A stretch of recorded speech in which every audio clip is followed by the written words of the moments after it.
ఓం శ్రీ గురుభ్యో నమః. అరహ ఓం. యాదేవీ సర్వభూతేషు మాతృరూపేణ సంస్థితః నమస్తస్యై నమస్తస్యై నమస్తస్యై నమో నమః. ఐం హ్రీం శ్రీం శ్రీమాత్రే నమః. ఐం సరస్వత్యై నమః. మరి ప్రతి మాసంలో కంటే కూడా ఈ యొక్క కార్తీక మాసానికి మన యొక్క పురాణాలలో కానీ హైందవ ధర్మంలో కానీ ఎంతో విశిష్టత ఉంది. ఈ యొక్క కార్తీక మాసాన్ని మనం ఏమంటామంటే హరిహరాదులకు ఎంతో ఇష్టమైన మాసంగా చూసుకుంటాం. అంటే శివుడికి కానివ్వండి, అదేవిధంగా విష్ణువుకి కానివ్వండి, ఇద్దరికి కూడా ఎంతో ఇష్టమైన మాసం ఏదయ్యా అని అంటే మనము కార్తీక మాసం అని చెప్పుకుంటాం. ఇందులో భాగంగానే ఈ కార్తీక మాసంలోనే మనము ప్రతిరోజు ప్రతి తిథికి కూడా ప్రతి వారానికి కూడా ఒక విశేషమైన ప్రాధాన్యత ఇవ్వడం జరుగుతుంది. అయితే ఈ కార్తీక మాసంలో మనం ముఖ్యంగా చేసుకున్నది ఏమిటంటే దీపదానాలు, దీపారాధనలు, జ్వాలా తోరణాలు, ఉపవాస దీక్షలు, కార్తీక సోమవార వ్రతాలు, అదేవిధంగా భగనీహస్త భోజనము, దాంతోపాటుగా వనభోజనాలు, జ్వాలా తోరణాలు, అదేవిధంగా శివపార్వతుల కళ్యాణము, విష్ణుమూర్తి యొక్క కళ్యాణము, తులసి కళ్యాణము, ఇవన్నీ కూడా మనం ఈ కార్తీక మాసంలో చేసుకోవడం జరుగుతూ ఉంటుంది. అయితే అందులో భాగంగానే కార్తీక మాసంలో మనము విశేషంగా ఎక్కువ చెప్పుకునేది ఏ విషయం అంటే కార్తీక పౌర్ణమి. ఈ కార్తీక పౌర్ణమికి మనకు చాలా చాలా చాలా ప్రాధాన్యత ఇవ్వడం జరుగుతుంది. అయితే ఈ కార్తీక పౌర్ణమి రోజు మనం ఏం చేస్తామంటే జ్వాలాతోరణం అని పెడతాము. ఇరువైపులా అగ్నిని ముట్టించేసి 2 స్తంభాలు పాతి, నిలువుగా 2 స్తంభాలు పాతి, అడ్డంగా ఒక స్తంభాన్ని కట్టేసి దానికి మొత్తం కూడా వరిగడ్డి మొత్తం చుట్టేసి దాన్ని అగ్నిజ్వాల చేసి జ్వాలాతోరణం అని చెప్పేసి వెలిగించుకొని ఈ యొక్క ఒక వైపు నుంచి మరొక వైపుకు శివపార్వతుల యొక్క విగ్రహాలను ఊరేగింపులాగా తీసుకువెళ్ళి ఆ విగ్రహాల వెంబడి ఒక భక్తులు కూడా ఒక పక్క నుంచి ఒక పక్కకు వెళ్ళి ఆ యొక్క భగవంతుని అనుగ్రహాన్ని పొందే ఆచారం కూడా మనకి కార్తీక మాసంలోనే చేయడం జరుగుతుంది. అయితే ఈ యొక్క కార్తీక మాసంలో చాలా మంది ఏంటంటే మనకు మాలలు వేసుకుంటాము. అయ్యప్ప మాలలు కానివ్వండి, అదేవిధంగా శివమాలలు కార్తీక మాసంలో, అదేవిధంగా మాఘ మాసంలో కూడా శివమాల వేసుకోవడం జరుగుతూ ఉంది. అయితే ఈ యొక్క శివమాలకి కానీ ఈ అయ్యప్ప మాలలు కానీ వేసేటప్పుడు, ముఖ్యంగా శివమాల వేసేటప్పుడు ఏ మాల వేసుకున్నా, ఏ దీక్ష తీసుకున్నా దానికంటూ కొన్ని నియమాలు ఉంటాయి. ఆ మాల ఎలా చూసుకోవాలి, ఆ యొక్క నియమాలు ఏమిటి, దీక్ష అంటే ఏమిటి అని అంటే ఈ 41 రోజుల మండలం పాటు కూడా మనపైన మనము దృఢత్వమైన నమ్మకంతో అన్ని కోరికలు పక్కన పెట్టి మన సంకల్పం దృఢంగా ఉంచుకొని మన మనసు అనేది మొత్తం కూడా భగవంతుని పైన నిమగ్నం చేసి భక్తితోని దైవారాధన చేయడమే ఈ యొక్క దీక్ష యొక్క ముఖ్య ఉద్దేశం.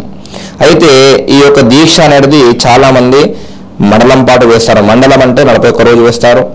మరికొద్దిపాటి మంది అర్ధమండలం అని చెప్పేసి 21 రోజు వేస్తారు.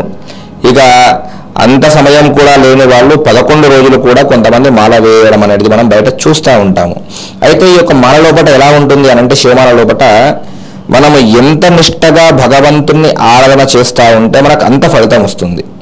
అదేవిధంగా శివమాల వేసుకునేవారు ఒక పూట భోజనం చేస్తారు. అంటే ఉదయం పూట సూర్యోదయానికంటే ముందే పూజ చేసుకొని భగవంతుని యొక్క ఆరాధన చేసుకొని ఒక చిన్నగా ఏంటంటే మనకి ఇప్పుడున్న సమాజంలో చూసుకున్నట్టయితే, ఇప్పుడున్న పరిస్థితిని బట్టి చూసుకున్నట్టయితే కొద్దిపాటిగా టిఫిన్ లాగా, స్నాక్స్ లాగా చేస్తారు, పలహారం అని చెప్పి తీసుకుంటారు. కాకపోతే చాలామంది ఏం చేస్తారంటే ఉదయం పూట కేవలం పాలు తీసుకుంటారు. పాలు తీసుకొని మధ్యాహ్న సమయంలో పూజ చేసుకున్న తర్వాత ఏమి చేస్తారు, అక్కడ ప్రసాదాన్ని, అన్నప్రసాదం తీసుకుంటారు, భిక్ష చేస్తారు. మళ్ళీ సాయంకాల సమయం, రాత్రి సమయంలో మళ్ళీ వారి యొక్క స్నాన సంధ్యాలు చేసుకున్న తర్వాత కొద్దిపాటిగా అల్పాహారం అని చెప్పేసి చేస్తారు. అల్పాహారం చేసేసి భగవంతుని యొక్క నామస్మరణలో ఉంటారు. ఈ యొక్క 41 రోజు కూడా వీళ్ళు ఏమిటంటే ప్రతి నియమం పాటించాలి.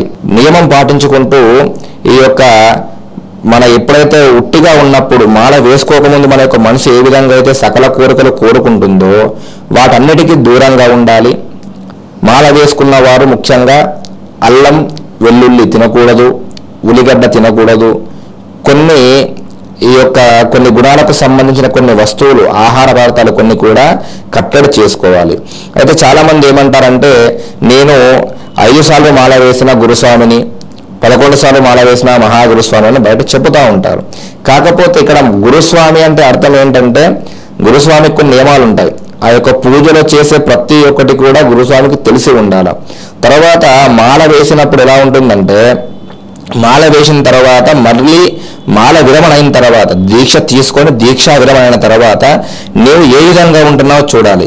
ఈ 41 రోజు మాత్రం శివ ఆరాహార అనుకుంటూ కూర్చొని మాల చేసిన తర్వాత మళ్ళీ నువ్వు పాత లెక్కకి వచ్చినావంటే ఆ మాల వేసినా వేయకపోయినా పెద్ద తేడా ఏమీ ఉండదు.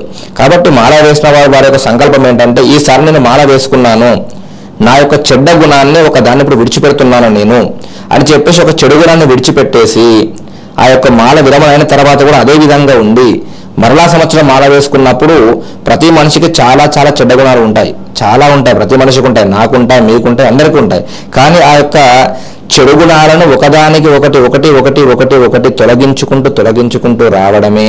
ఆ విధంగా చేసుకొని మనం ఎలాగైతే మాల వేసుకున్నప్పుడు ఉంటామో నియమంతోని భక్తితోని, అదేవిధంగా మాల తీసిన తర్వాత కూడా ఉంటే వారికి మంచి ఫలితాలు వస్తాయి. ఓం శ్రీ గురుభ్యో నమః. లోకా సమస్తా సుఖినో భవంతు. Hi everybody, this is Kiriti Damaraju. Like, share and subscribe to Saira TV. ఓ సైరా.